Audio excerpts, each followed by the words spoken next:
Welcome to Wright Retirement by Dan Wright. This segment is dedicated to the housing issue.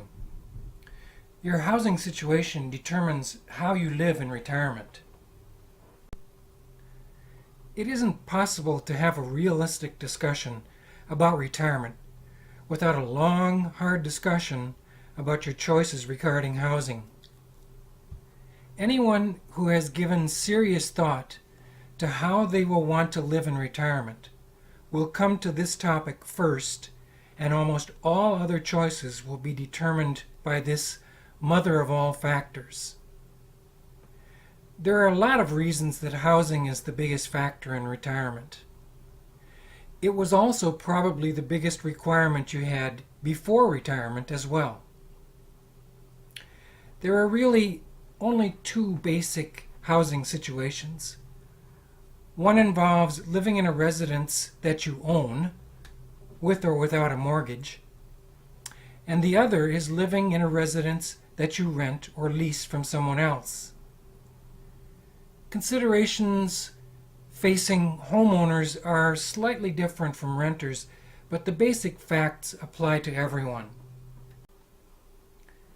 Let's start with some of the most obvious things that people need to consider when they make their housing decisions. Number one is cost control. Since housing is usually your largest budget item, this becomes even more important when living on a fixed income. The most obvious desire of people in retirement is to get the expense of housing down to be as manageable as possible. For homeowners, this usually involves either paying off a mortgage on their existing home or selling their existing home and downsizing to reflect their new empty nest circumstances.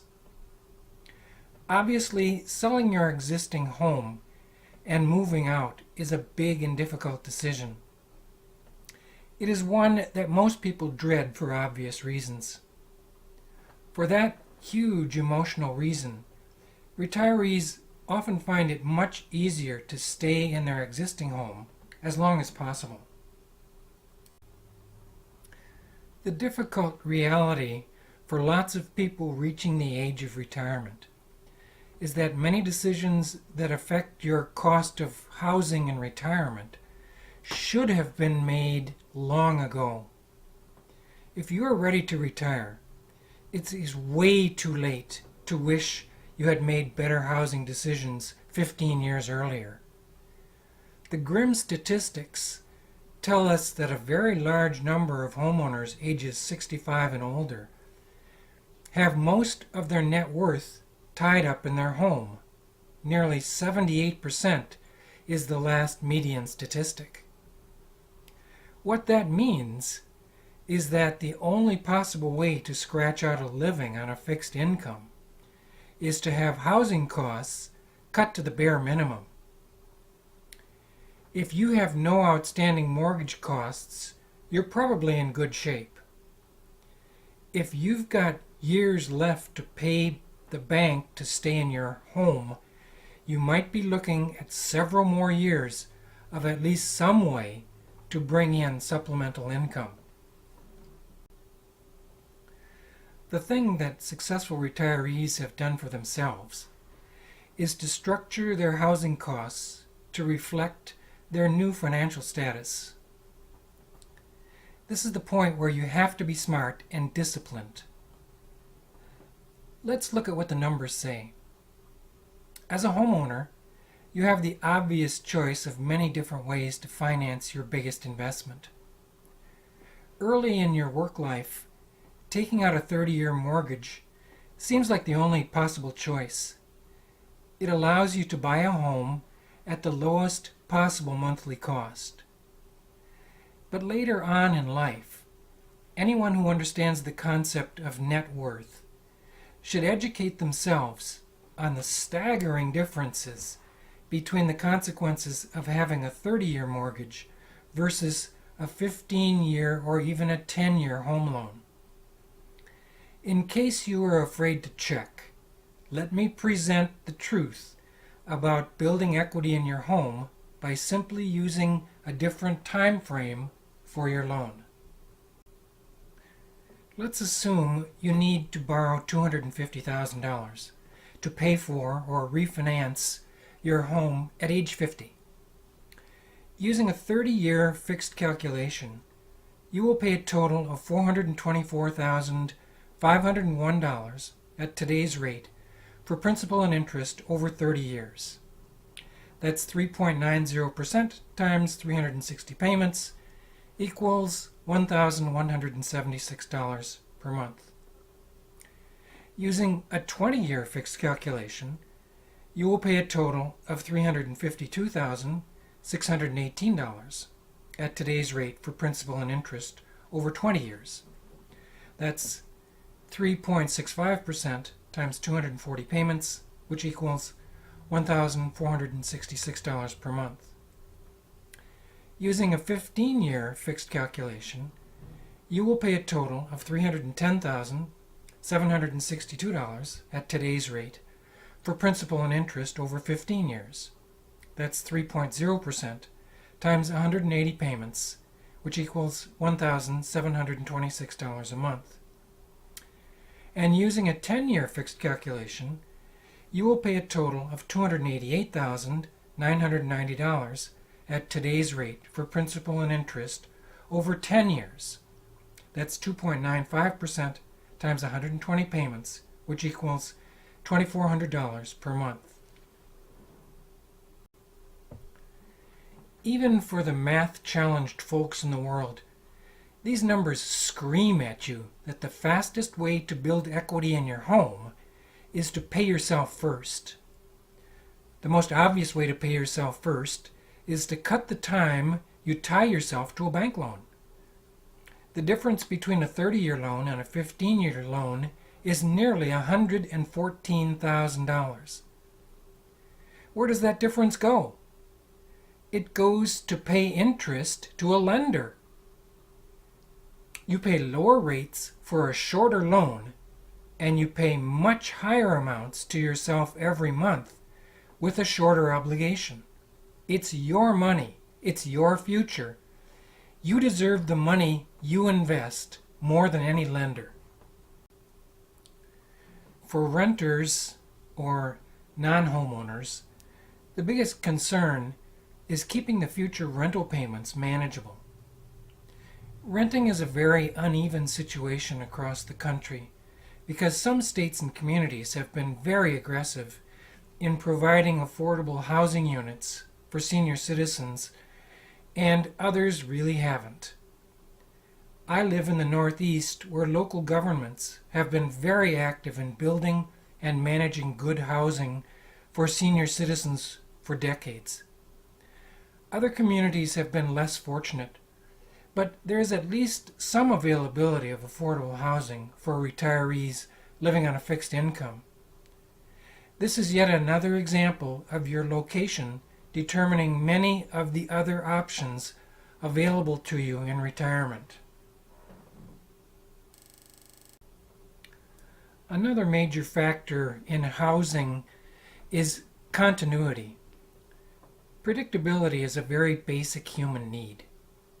Change is stressful for people of all ages, but the older we get, the more difficult this becomes.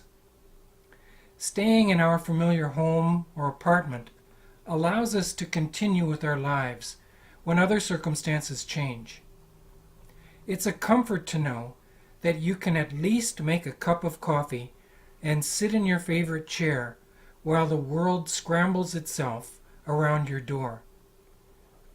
Americans are extremely mobile, especially in the earlier stages of their lives. But that wanderlust eventually gets a bit stale as people age. Curiously, even when retirees split their residence time into 2 or more actual places, they seek out the same continuity and predictability everywhere they stay.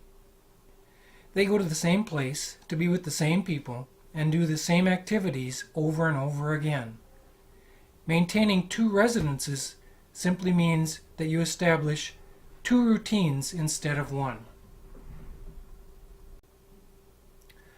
third important aspect of housing are support systems. Psychological research clearly shows that our physical health is directly linked to being connected to other people in our environment. Being connected with others is one of the most important health predictors available, and according to several studies is the most critical health barrier for retirees. This just states the obvious. As people age and lose their old networks of co-workers and friends, they need to forge new networks of people around them that they can relate to. This may or may not be tied to your old residence, but it most certainly will be directly tied to some residence. Other people need to be able to find you with some degree of certainty. Your residence allows you to keep your independence and provides a safe place for you to use as home base. And the fourth big thing about housing is that it is a place to, well, this is something no one wants to talk about in normal conversation. Polite discussion wanders off the rails when we discuss final wishes about where and how you would like to die. Americans just can't admit that people actually die and that they have preferences about where and how they would like to pass. I beg to differ. People who are facing the end of life have some very specific preferences. Those folks who have given serious thought to this forbidden topic overwhelmingly want to die in the familiar confines of their own home and simply want to go out with the least amount of artificial resuscitation. Once you are carted off to a medical facility, you forfeit all your rights to die according to your wishes. Once the doctors take command of your final days, they have the legal right to do whatever it takes to postpone the inevitable. Your home is your final refuge. You may or may not be able to stay there till the end. For all of the above considerations, it should be obvious that retirees deserve the truth about how housing dominates nearly every decision they will make about retirement. But housing is rarely put front and center in discussions about retirement planning. If you still have huge costs or obligations related to your housing situation, there is no other alternative but to settle those first.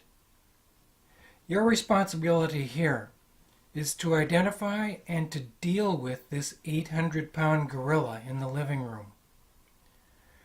For a huge number of retirees, that usually means making the most of your home. If you manage this asset wisely, everything else can follow along behind.